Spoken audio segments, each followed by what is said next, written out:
guys, and welcome back to Real Talk Sports with Rico. Today, I will be your host.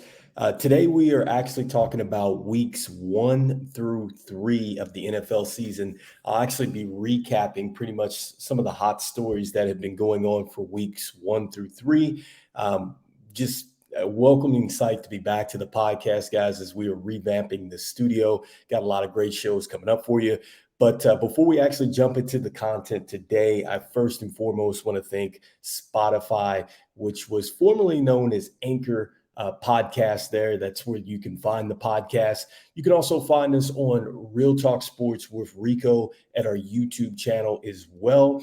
And I want to go ahead and thank the sponsors out there who have put sponsorship on the show, and also to the fans out there who have chimed in on a week-to-week basis to help us drive content to the show.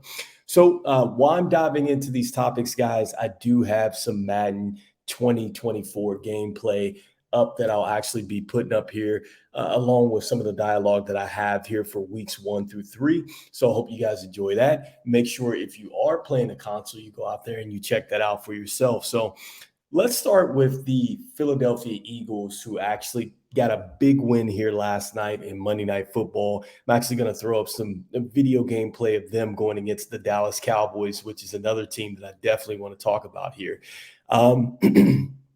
So the Philadelphia Eagles, I think you're looking at a team that I had already picked to make it to the Super Bowl, and I think that they showed you why.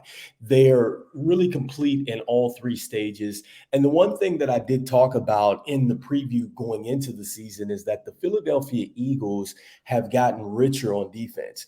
I think that when they went out there and they got Carter out of Georgia, they've also got another Bulldog that they drafted last year, along with the Fletcher Cox. They've got Brandon Graham, too, still on this defense, too, as well. So Bradbury playing in the back half. So the defense has actually gotten better from last season. And Jalen Hurts took a big step last year. I expect for him to take another step this year, even though I know teams were, so to speak, scheming for him a little bit more this year. So I think you see that basically off their two first offensive performances here through week 1 through 3. It wasn't the cleanest performance last night, but it was serviceable. One of the big additions that I did talk about was the addition here of DeAndre Swift. I thought that DeAndre Swift was going to be huge for this offense. I did talk about this briefly too in the preseason predictions. I thought that DeAndre Swift might give the Eagles some stability at running back, something that they really haven't had since Brian Westbrook back in the day, or even LeGarrette Blount. You know, those were primary running backs that definitely the Philadelphia Eagles could count on. Since that time, it has really been a revolving door with the Eagles. But DeAndre Swift has shown his value. And I've always said that if he could stay healthy, he was going to be a major factor for anybody, especially in Detroit. But he had 16 carries for 130 yards here in week number 3 against the Tampa Bay Bucks. He also had a big one against the Vikings, I believe, on Thursday Night Football with the 28 carries for 175 yards and a touchdown there. So, you know, DeAndre Swift has been really, really good. And what's scary about the Eagles is the Eagles have yet to really find their stride. I think that you saw some real key plays down the field with A.J. Brown that wasn't counting what they have with Devontae Smith. So the Eagles are in some great shape, and I love the fact that the Eagles actually took care of business. On the flip side of this thing, looking at the Dallas Cowboys, it's so funny that every time Dallas starts off well, whether it's 2-0, 3-0, everybody wants to go ahead and assume that Dallas is going to make it to the Super Bowl. And in essence, every year Dallas is expected to go north when they're supposed to win something, but they end up always going south when it comes down to a big game that they have to win. And they got beat by the Arizona Cardinals. Now, I have to give the Arizona Cardinals some credit. I think that the Arizona Cardinals really probably laid the blueprint down for how you would beat the Dallas Cowboys, which is physicality, and you have to run the football. Those were two elements that the Cardinals were able to bring actually over the last 2 weeks, because they had the Giants on the rope the week before. The Giants were able to come back. And in this one, Dallas was unable to come back. But I think what was huge for them was the fact, again, that they had a terrific ground game in James Conner. He looked a lot like the all pro that he had looked like in Pittsburgh with the 14 carries for 98 yards and a touchdown there. Joshua Dobbs wasn't really great, but he was serviceable. 17 of 21, 189. Didn't turn the ball over and had a touchdown. So he was a game manager. He also had a QBR of 83.9. So, that was huge for the Cardinals to get on the winning track. But I think this is a tough one for the Dallas Cowboys. Even though they're 2-1, I'm not really impressed with Dallas. I think I'm going to be more impressed for Dallas when they make it to the NFC Championship game and beyond. And I think that if you're a Dallas faithful or if you're Jerry Jones, at some point you have to tell yourself you've got to shake it up, because Dallas is very far removed from the time that they had Troy Aikman, Emmitt Smith, Michael Irvin. They're far, far removed from those Super Bowl years, and they have not been able to find that magic. And, for a team that is a focal point in the NFL, I know that has to be disappointing. And at some point, they've got to shake it up. And it has got to get past the point where you start off well, you get to the playoffs, and then you falter, or you start off not so good and you pick it up, you get into the playoffs, and then they end up getting beat there as well. I'm thinking of the years where they had Tony Romo, and now I'm thinking of the years now that they've had Dak Prescott, mainly the year that they had Ezekiel Elliott in his rookie year. Everybody thought that Dallas was going to win, and they were disappointed there. So I think Dallas is somehow, some way has to shake it up and get over that proverbial hump. Next up, I want to talk about the Green Bay Packers. The Green Bay Packers, I told you, were my surprise pick in the NFC North. I thought that they could be the dark horse in this one. The one thing that Green Bay does well is they draft quarterbacks. Look at what they did with Brett Favre.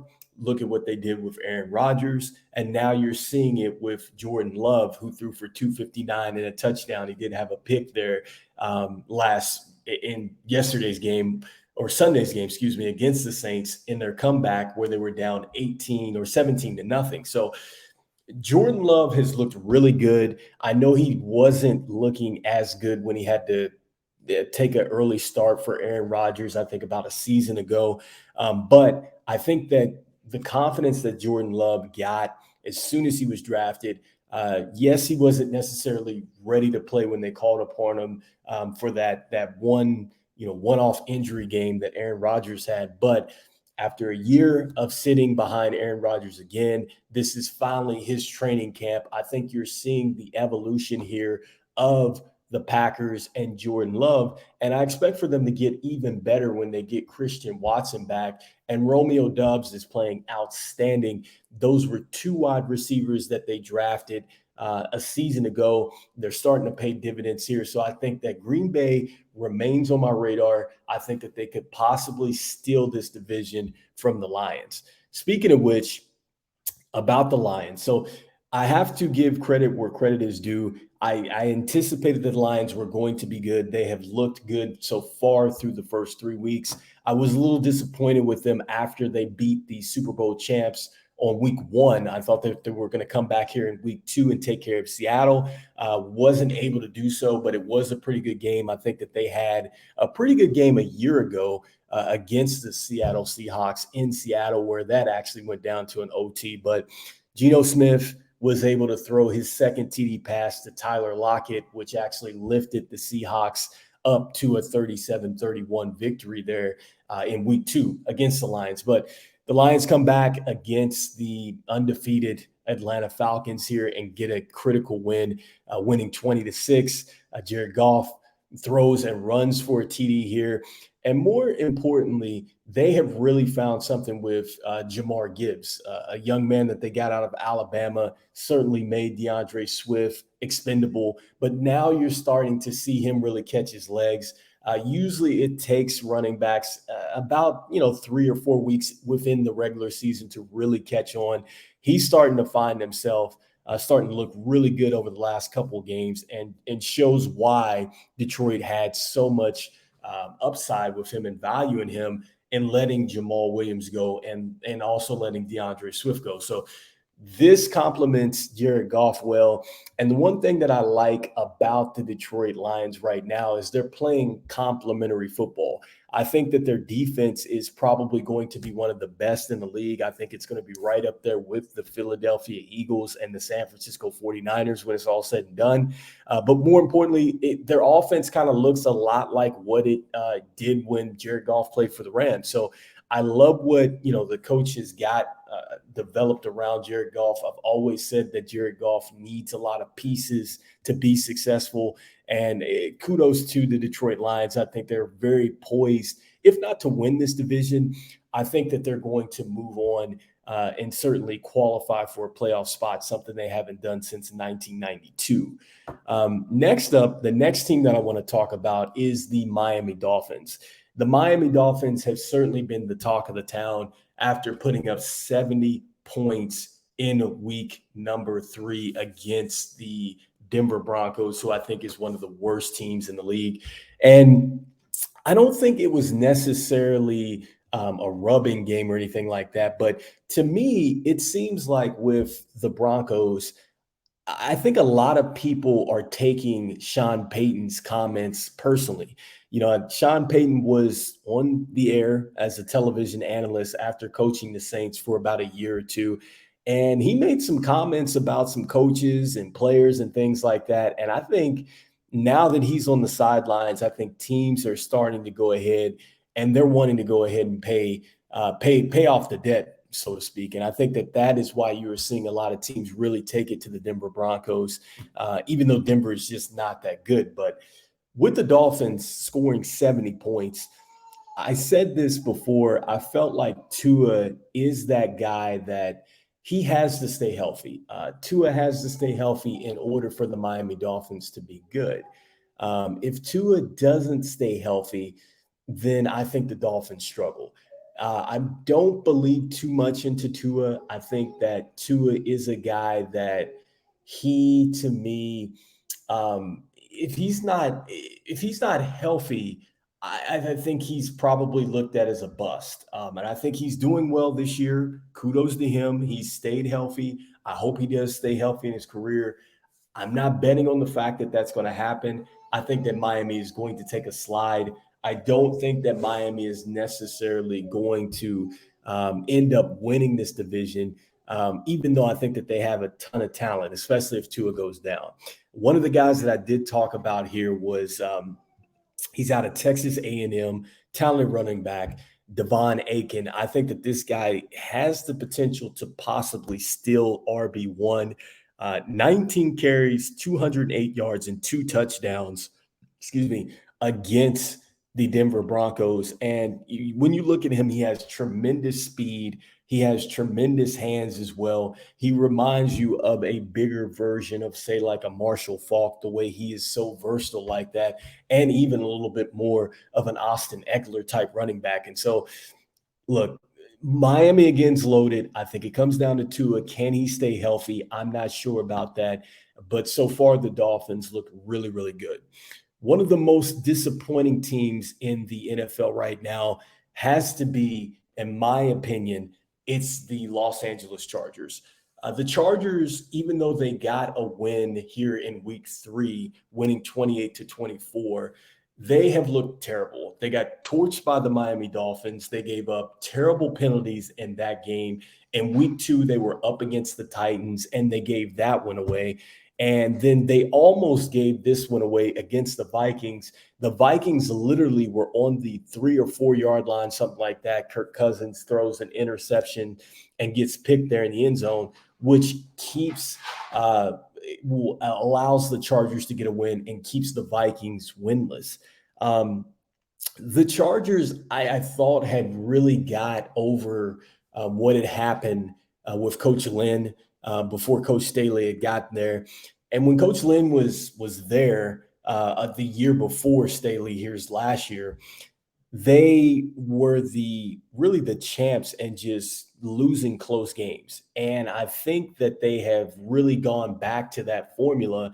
And I don't know if you can say, okay, because of what happened to them against the Jaguars in the playoffs, that is kind of a carryover. I don't know. It does kind of seem that way. I mean, one could say that. They haven't really been right since that game where they were up 28-7 or something ridiculous like that, and they end up losing the game.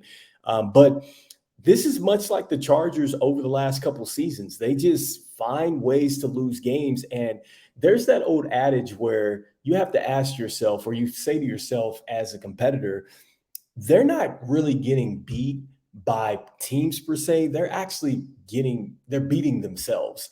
And so I don't like the Chargers outlook moving forward. And I think that if they were to, or if they would have actually lost to the Vikings, I think that they probably would be looking to fire the coach. That's how terrible the Chargers have been. So very disappointing considering that they have one of the best quarterbacks in the league. I like Quentin Johnson, who they got out of TCU. Mike Williams went down in this game as well. It didn't look good. I haven't checked the injury report, but on artificial turf, a knee like that, hyperextended, you hope that that's what that was and it wasn't a tear or anything like that. They're already without Austin Eckler.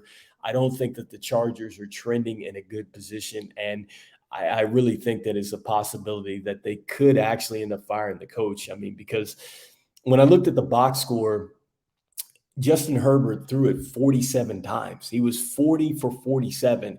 And first of all, he only missed on 7 passes, but the Vikings defense has really not been that good.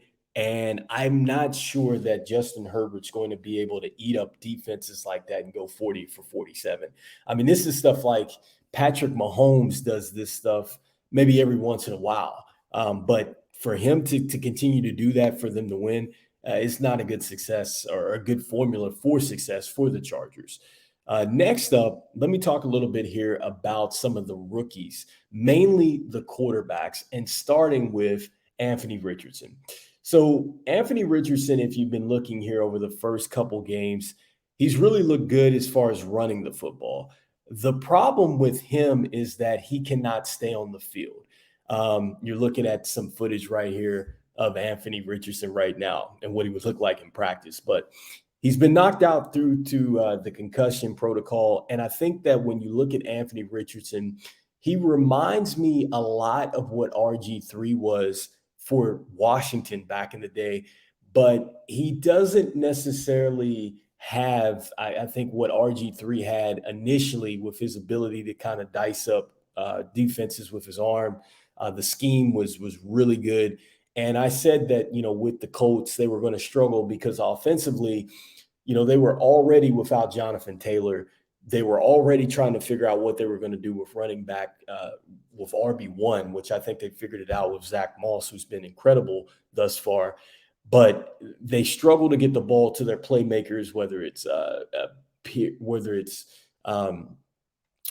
Alex Pierce, or whether it's Pittman. And that was expected with a young rookie quarterback. What really scares me about Anthony Richardson is when you look at his picks, you look at the fact of when he's getting himself into situations where he's knocked out of the game with a concussion, it is because he's trying to rely a lot on his athleticism. And he's really thinking that, the defense is going to hit him the same way that they would as he was in college. But these guys are grown men and they're just as fast as him. And the punishment that he's taken over the first couple weeks really scares me.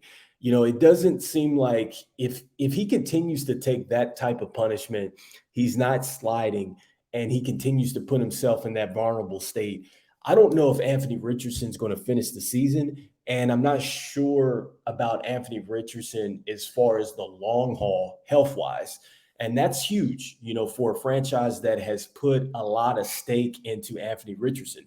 Remember when I was talking about it after the draft, Anthony Richardson is the kind of guy that either you draft him as a GM and you're going to look terrific, or you're a GM that passed on him and you're going to get fired, or you could be that GM that got this guy based off what you saw on the tape and you're still going to get fired because he doesn't really grow to what you expected him to. And so The Colts took a big chance on this guy. He did rise up in the draft boards quite quickly. I mean, I did see some wonderful things on tape, like a lot of other scouts, but there's just so much stuff that's out there that's raw, and it's not a good start to his career that he's really putting himself in a vulnerable state with the runs. So hopefully he figures that out.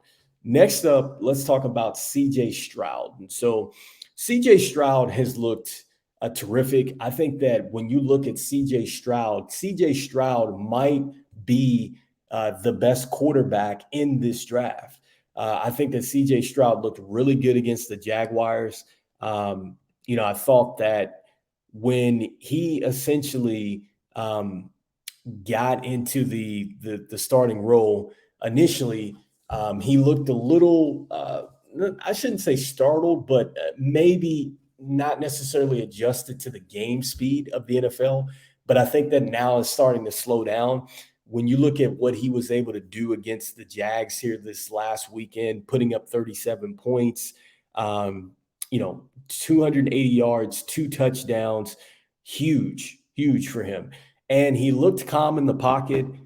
You don't see CJ Stroud necessarily looking to take off and run. I like that about him. I like the fact that he was able to find Tank Dell, another rookie that actually I thought would be pretty good. He had 5 receptions, 145 yards, and a touchdown as well. But I've liked the poise of CJ Stroud. I really do. He was 20 of 30 in this one, about 9 yards a pass average. So I love that about him.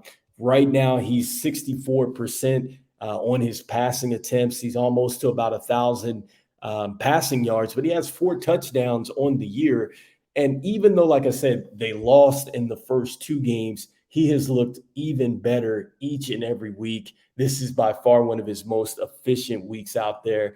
And I expect it to be the up and up for him. And he really could be one of the best Ohio State quarterbacks to come out in quite some time. And I guess you could say Joe Burrow's out there as well, even though he finished his career at LSU. But CJ Stroud has all the tools. I love the composure that he's shown thus far. And I really think that he might be the best in the draft. Speaking of the quarterback that was taken ahead of him, looking at Bryce Young. So the one thing about Bryce Young that many were talking about was, could Bryce Young stay healthy? And the answer is no. He had to miss this last week here in week 3 due to an injury. And when I look at Bryce Young, he reminds me a lot of Tua. These guys can definitely play. Certainly when they're in there, there's a lot of great things that they do. I definitely think that he's going to generate some wins. But the problem with Bryce Young and that small frame is I'm not so sure he's going to stay healthy. Looking at him on his Monday night debut, he looked a bit rushed. He looked flustered out there. He looks like he's going through his progressions a little bit more quicker than what you would want to, but he's a rookie. And unfortunately with the Panthers and Frank Wright, I'm not sure that was the best decision to really throw him in there like that. I think that it would have been better served for the Panthers to probably go out there and get a veteran. Look at Gardner Minshew. Like a guy like Gardner Minshew would have been perfect for this particular year for Bryce Young to actually learn. And I'm just throwing him out there as a vet that possibly they could have thrown in front of him and give a guy like Gardner Minshew or somebody like that some games before you actually throw him out there. So I hope that Bryce Young has a chance to really kind of mature, get nurtured, and doesn't really take a lot of these beatings to heart here and actually really derail his career. Because I've seen a lot of young quarterbacks get out there and then they get beat up out there, they get put in there too quickly, they're throwing a lot of interceptions, and then the next thing you know, the media, everybody's saying that they're a bust. I'm not saying that Bryce Young is going to be a bust. I don't think he's a bust. I just think that the physicality of the game is what really scares everybody. Can he stay upright? And it's just not good starting off that he's in week 3 and he's already injured. So definitely not a good sign. Next up, the Washington Commanders. So the Commanders, they've looked good thus far. I mean, I know that they ran into a buzzsaw with the Bills. I kind of expected that, because I think the true test for Washington would be, could they beat a team like the Bills? And obviously, they're not ready for that. I do think that they're going to be in the hunt. I think that they're going to be an exciting football team.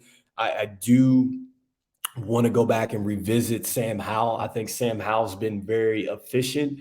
I think that Sam Howell to me reminds me a lot of what Kirk Cousins was. So he's like a younger version of Kirk Cousins. But even though he did throw the 4 interceptions here against the Bills, understandably so. But he's got a nice core behind him with Brian Robinson. He's got Antonio Gibson. He's got Terry McLaurin. He's got Curtis Samuels, Jahan Dotson. So a lot of pieces that he can go to. And I think that Washington's time is going to come, even though that the Bills took care of business in Washington here in week 3. And next up, let's talk about the team that I said would more than likely probably be in the NFC Championship game, and that's the 49ers. The 49ers have looked every bit of the part, and mainly Brock Purdy. Brock Purdy has actually looked a lot better here in year 2 than he did in year 1. And so I don't know if it was, him having the full training camp, knowing that he's going to be the starter. I know that Troy Aikman was saying on the broadcast that in high school, he had the same offensive coordinator as Troy Aikman did in UCLA. Now, obviously, Troy Aikman was a Hall of Famer for the Dallas Cowboys and won some Super Bowls. So Brock Purdy can play. I mean, I think that there's no doubt about it. We should definitely stop calling him Mr. Irrelevant. I don't care if he was drafted last or whatever the case may be. This guy can absolutely ball. Putting up the 300 yards, you know that he's going to have a full year with Brandon Ayuk. He's going to have the running back play with McCaffrey, who had 85 yards on 18 carries and a touchdown. Deebo Samuels is going to have a better year, 6 receptions, 129 yards and a touchdown in their win against the Giants. But the defense has looked pretty good. I think it was huge for them to go out there and get Bosa back out there. So the 49ers look every bit of the part. I expect them to be in the hunt once more again. Next up, one of the more disappointing teams in the NFC has got to be the Chicago Bears.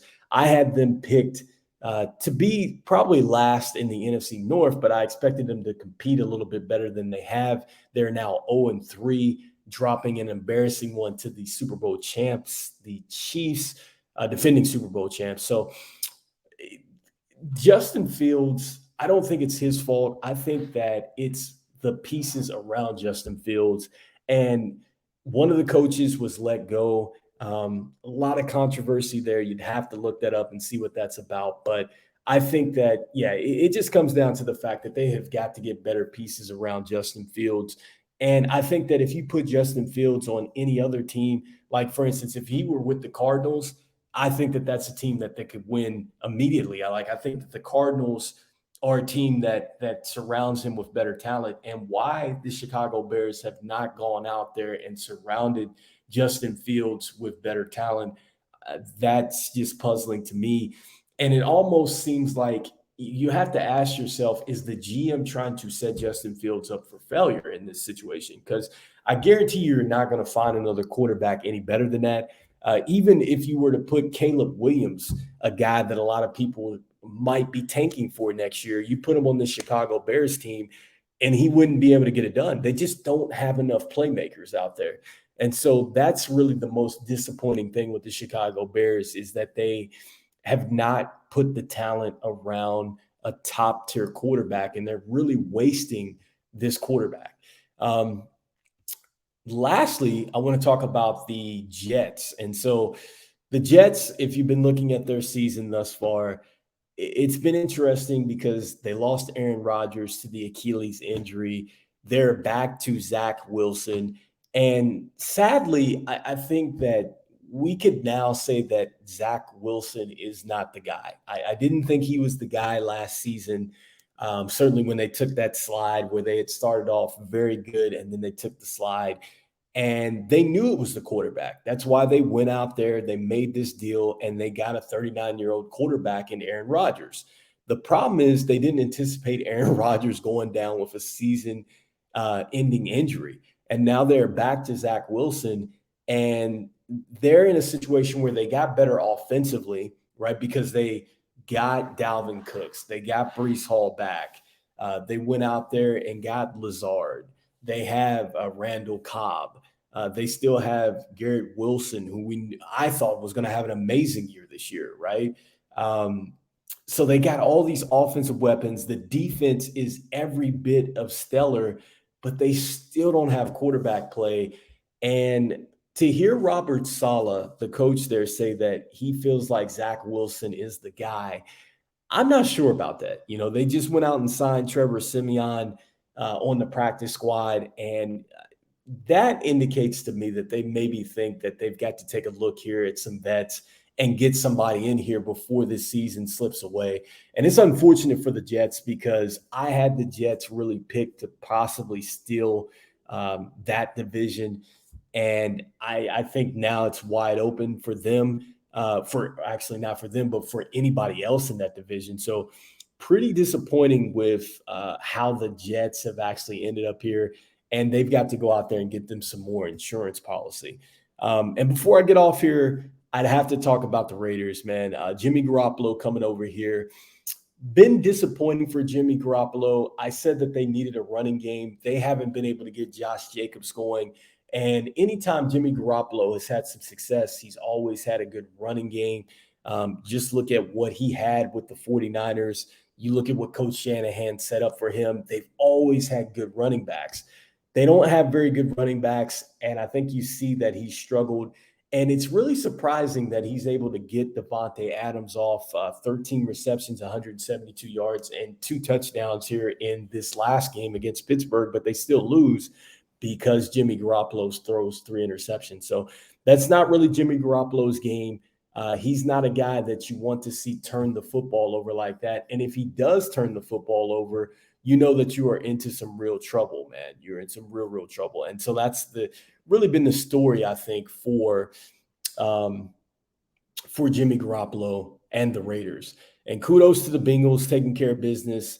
I don't like the Bengals long term. I don't like the fact that Joe Burrow has had the calf injuries. A calf injury is one of the toughest things to recover from in any position in sports. And he's not right.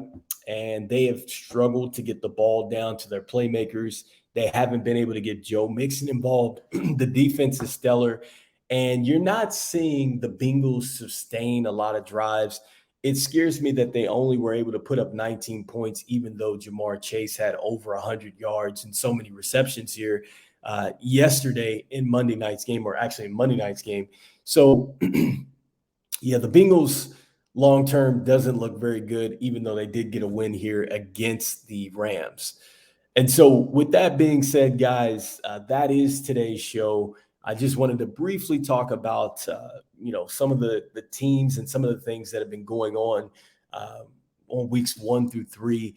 I'll be a little bit more in-depth here on week 4. I'm actually going to be bringing in some films, and we're going to actually do some film study here. We're also going to be talking a little bit more about some of the UFC fights that have actually taken place as well. So I actually might have a guest coming on the podcast for that. And so before we get out of here, let me go ahead and thank the sponsors out there for putting sponsorship on the show. Let me go ahead and thank Anchor for being our platform. I appreciate that. And I just want to go ahead and once again thank everybody that has shown us some love here and helped us drive content to the show. And so for myself, this is Rico. This is Real Talk Sports, guys. We'll be back with another show. All right, guys. Take care and peace.